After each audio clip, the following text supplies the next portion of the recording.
Pô, a gente vive um Brasil hoje que há 40 anos, desde o Pacto de 88, não cresce economicamente, cresce muito pouco. Um país que não cresce a produtividade, uma coisa obviamente relacionada com a outra. A gente tem Aliás, decresce, ela anda para trás, a nossa produtividade está diminuindo. O QI do brasileiro reduziu, o QI no mundo inteiro aumentou, o nosso diminuiu. Eu ia falar justamente sobre educação. A educação no Brasil não funciona, né? A gente investe mais do que 89% dos países em educação, quando a gente vai falar em termos de relação investimento-PIB.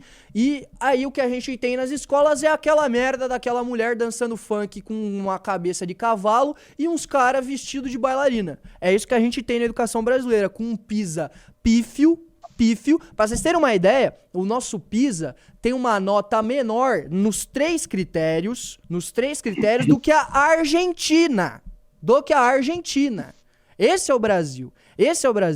E aí a gente tem um dos países mais violentos do mundo também. Se eu não me engano, em termos absolutos, o Brasil é o país que mais mata no mundo, em números absolutos. Esse é o país que a gente vive. Como é que você vai falar que o Pacto de 88 funcionou? E assim, o que eu vejo hoje é que uma hora esse pacto vai se romper. Agora, eu não sei quem é que vem depois disso. Eu não sei quem é que vai fazer esse pacto se romper, né? Essa que é a questão principal, porque é só questão de tempo. Pra mim é só questão de tempo pra esse pacto se romper. Esse pacto só se mantém porque eles conseguiram apelar para a última liderança popular que eles têm, que se chama Luiz Inácio Lula da Silva. Eles conseguiram fazer um acordo entre as oligarquias e o Lula, que é o último líder popular que eles têm. Sem Lula isso acaba, e por mais que os petistas pensem o contrário, Lula não é Deus e nem tem vida eterna, ele tem 77 anos, em algum momento ele sai de cena. Então, mas, Obisuto, você acha que o PT, ele defende o Pacto de 88 ou ele tem um projeto antagônico ao Pacto de 88? O PT virou o próprio Pacto de 88, Batista. Houve um momento no passado distante, isso pré-2002, que o petismo sonhava em romper 88. Agora o petismo é sócio do consórcio. Não tem por que eles quererem a ruptura do pacto. Eles podem até romper para radicalizar o pacto sob a direção deles. Aliás, é o que o Lula tenta fazer hoje. O Lula 3 é sobre isso. É uma aliança com o judiciário que rompe o equilíbrio democrático, que tenta inviabilizar qualquer forma de direitismo possível, tenta criminalizar a direita por todas as formas, mas é para radicalizar o pacto, não é para romper. Não há ruptura nenhuma no programa de governo, no programa de Estado, no programa social. É a radicalização do 88. É engraçado, porque é o mesmo PT que se recusou a assinar o 88. Sim. Agora é o sócio majoritário do consórcio. Sim. Eu não é acho o grande líder. Eu não acho que esse rompimento do pacto vem exatamente por, sei lá, um golpe ou uma nova constituinte ou algo do gênero. Agora, tem meios de romper esse pacto de maneira diferente, através das próprias mecanismos do pacto que a gente tem, né? Que é justamente essa questão de radicalizar. Eu acho que é isso que o PT tenta fazer hoje, né? Eu acho que o PT, ele veio aí com essa sede de vingança para fazer exatamente isso, né? Para radicalizar o pacto ou para romper de vez, não sei. Mas é para romper sob a liderança das mesmas oligarquias que pariram esta merda. Se eles romperem pro lado de lá, e é isso que nós precisamos ter claro, vai ser para piorar o que já tá horrível. Sim, não tem perspectiva de melhora. O Lula vai romper, mas pelo menos a educação e a saúde vão andar, não vão. É a mesma gente que jogou o Brasil na merda. Atribuem uma frase a Albert Einstein, que loucura é você fazer repetidas vezes a mesma coisa esperando resultados diferentes. É isso. Loucura é a gente acreditar que o que nós estamos fazendo há 40 anos sob a égide de 88, e se radicalizar na mão de um dos agentes de 88 vai melhorar, não vai piorar. Nós precisamos romper. Batista, assim, as pessoas tendem a achar que, já me falaram inúmeras vezes, Bisoto, pare de sonhar, porque você defende constituinte, não vai acontecer. Pare de sonhar, porque o mesmo brasileiro que elegeu esses bostas vai eleger a constituinte. E eu quero dizer o seguinte, também diziam que era sonho o impeachment em 2016. A elite política não queria o impeachment em 2016. A Aécio Neves não queria o impeachment em 2016. Nós, o povo brasileiro, impusemos a eles o impeachment em 2016. Nós, o povo brasileiro, que está sofrendo as consequências de 88, pode impor de novo. Nós. Dá para fazer, galera.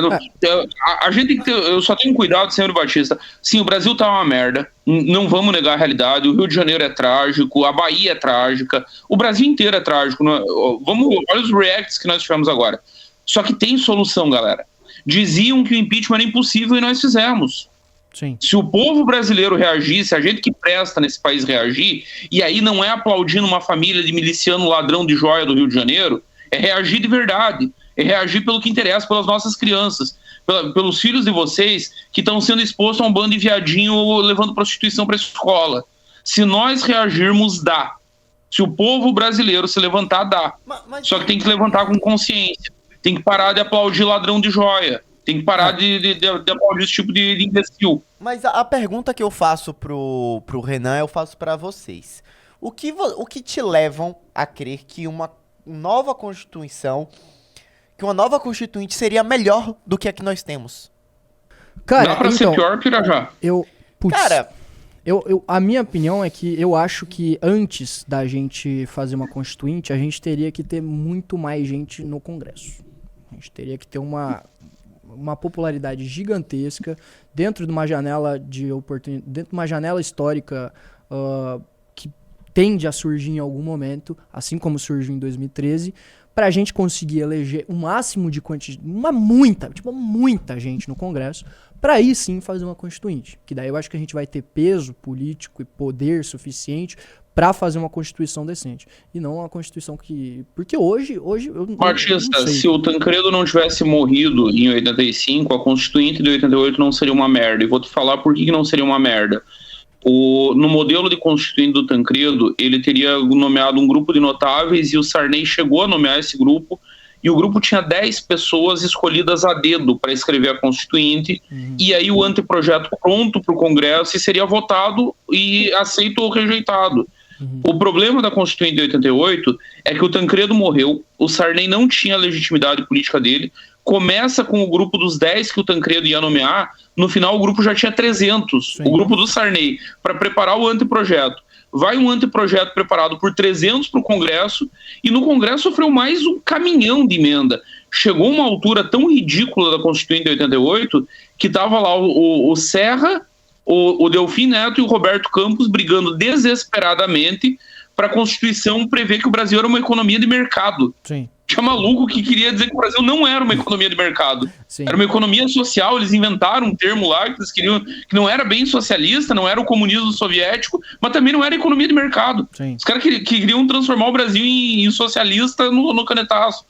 Dá para fazer uma Constituinte sem precisar eleger um caminhão de gente. Nós precisamos de um grupo de notáveis.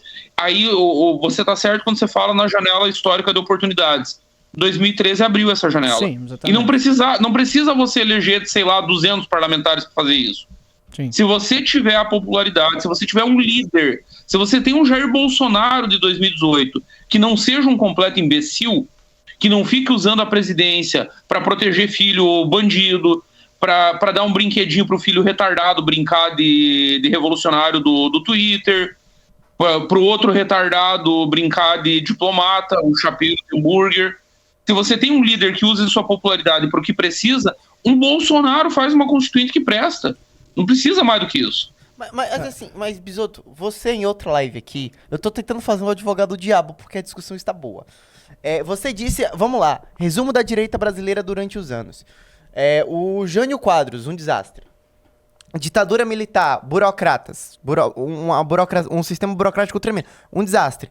Jair Bolsonaro, a gente não precisa nem dizer. A ditadura não foi um desastre. Não, mas assim, criou-se uma técnica, um sistema burocrático terrível, enfim, Technic System, enfim.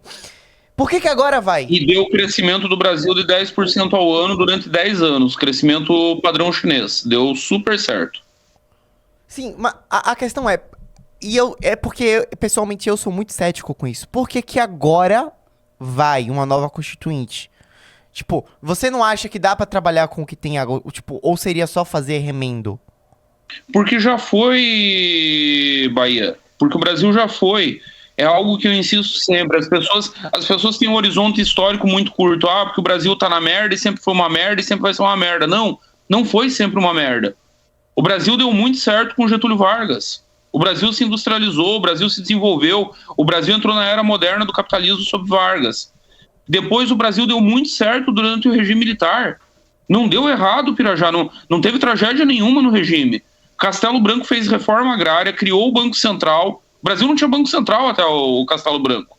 Criou o BNDES, fez o Brasil se desenvolver. Crescemos a taxas chinesas nos anos 70, tivemos programa espacial, programa nuclear. Se isso não é dar certo, eu não sei o que é dar certo.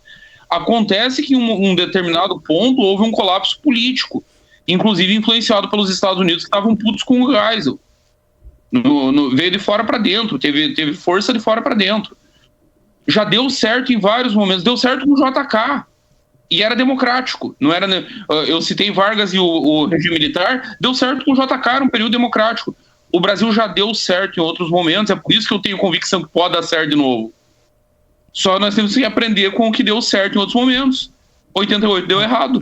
Esse arranjo atual é um desastre. Esse é o ponto. A comparação, eu não estou comparando o Brasil com a Alemanha, o Brasil com os Estados Unidos, o Brasil com a China, é o Brasil com o Brasil.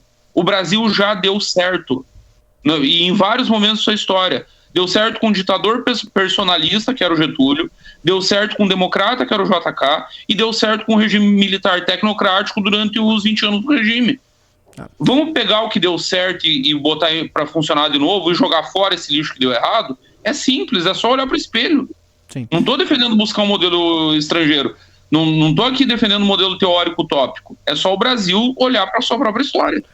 Bom, eu tenho lá minhas discordâncias, principalmente aí em relação à parte econômica do século XX, aí, desde o Getúlio até a ditadura. Mas, assim, de fato, se for comparar o século XX com o que a gente está tendo hoje, obviamente o século XX foi melhor, em termos econômicos.